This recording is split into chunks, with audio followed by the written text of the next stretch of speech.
เอาแล้วเกมนี้ต้องเอาให้ดีเราต้องกินไก่แล้วก็ยิงเยอะยิงได้คิวมันเยอะเอาละลงตรงนี้กันไม่ลง ไม่ผิดพอพี่วิ่งไงเมื่อกี้ถ้าอยู่นิ่งๆน่าจะรอดอยู่แต่ว่าพี่วิ่งอ้าวยังไงอ้าวไม่โอ้โหเชี่ยชิบหายโอ้ยโอ้โหโอ้ยโดนต่อยไปเลย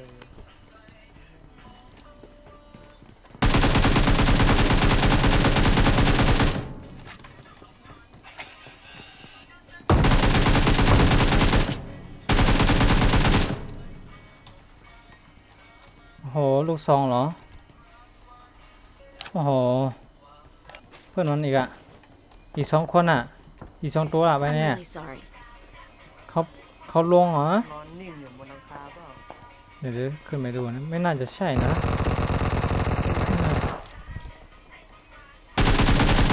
มาเป็นเครื่องน้ำ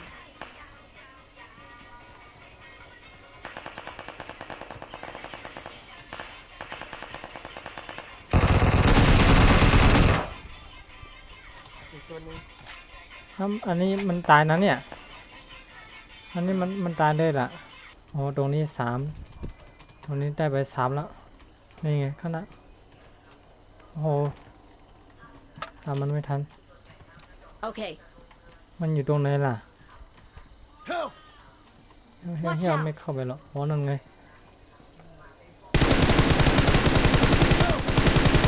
โอ้ชิบหาย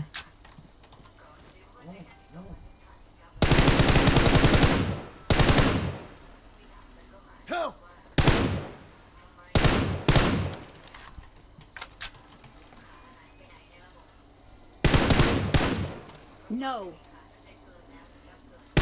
Thank you. อะไรวะไม่โดนวะ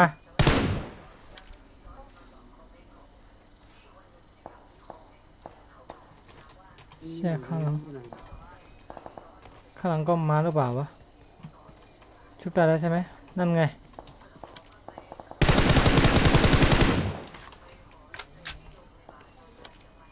อยู่ตรงหินตรงนี้ Marked a location. กระสุนจะหมดแล้วเนี่ยเนี่ยมันมีตัวข้างหลังอีกมีตัวข้างหลังตรงนี้อีก Marked a location. เชี่ยลองวิ่งไปใกล้ๆก่อนแล้ววะเข้าไปในบ้านตัวหนึ่งนี่ตัวหนึ่งทำไมเข้าไปลงไกลจังวะเอามา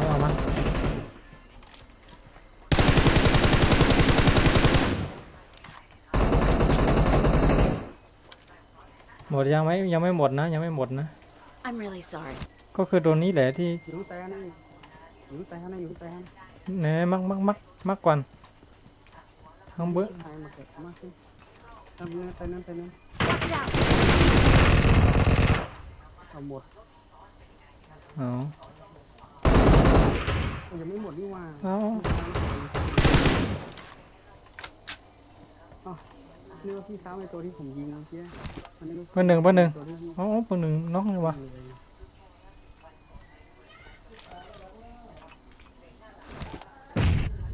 โอ้โห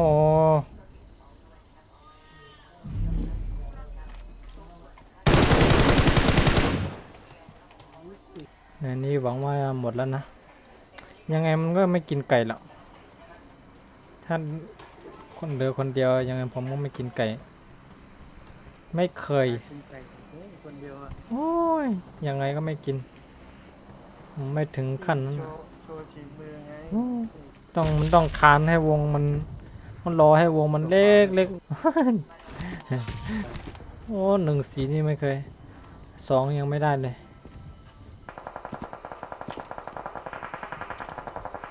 โอ้โหมันเยอะจังวะ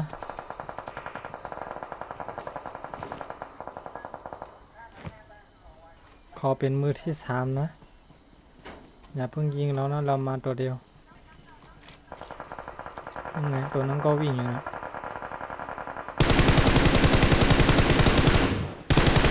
โอ้โห โอ้โหมันเจ็บหนักอ่ะขอเป็นมือที่สามครั้งนี้ก่อน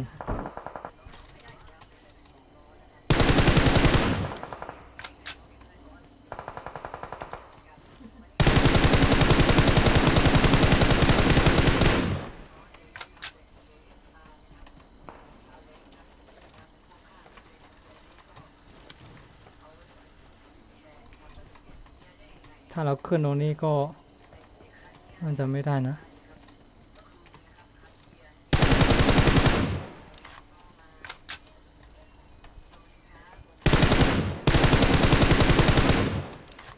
ขอรัดคิวก่อนนะเดี๋ยวไปเอาไอ้ตัวข้างหลังนี้ก่อนมันเป็นไปบ่ได้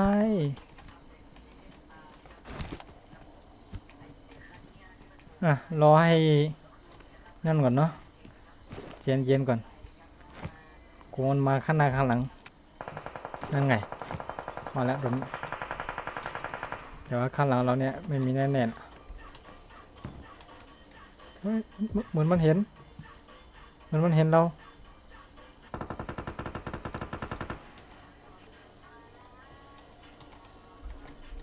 เราจะอ้อมหลังมันไหมมันไม่ได้มันมีซ้ายมีขวากลัวข้างหลังเราดิ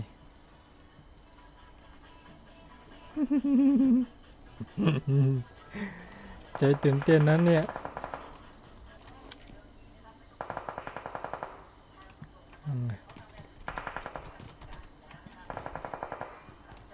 เข้าไปที่เดิมก่อนนะดูดิมันยังไม่คนยังไม่ลดลงเลยจะแอบยิงข้างหลังมึง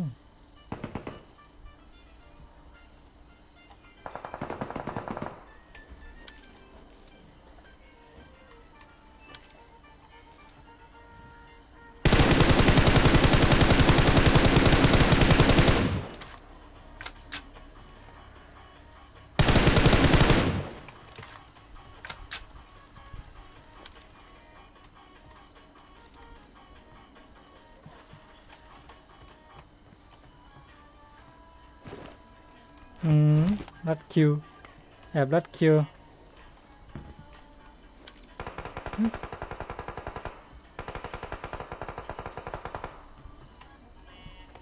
เขาเหลือสอง เอง ที่เล่นเราถ้าขึ้นไปมันจะล่วงอะไรมันล่วง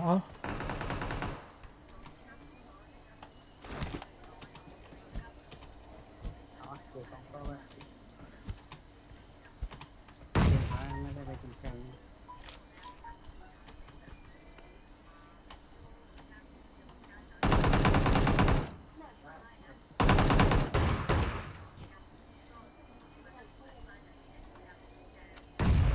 หนึ่งพี่ดี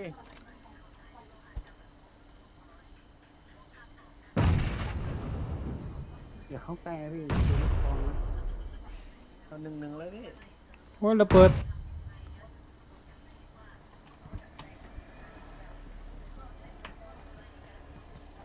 บ้าน อยู่ไว้ในบ้า บ้าน นได้ไหม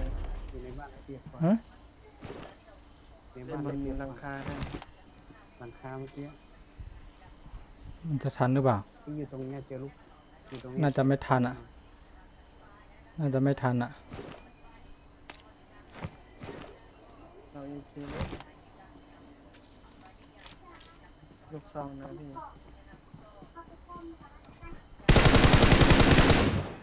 ง่ายๆนะ โอ้ได้อยู่เว้ยแอบยิงเขาโอ้ใจหายเลย ใจหายหมดเลยว่ายิงฟรีตั้งหลายตัวเมื่อกี้นี้เนี่ยมันต้องกินไก่อะให้เพื่อนแบบนี้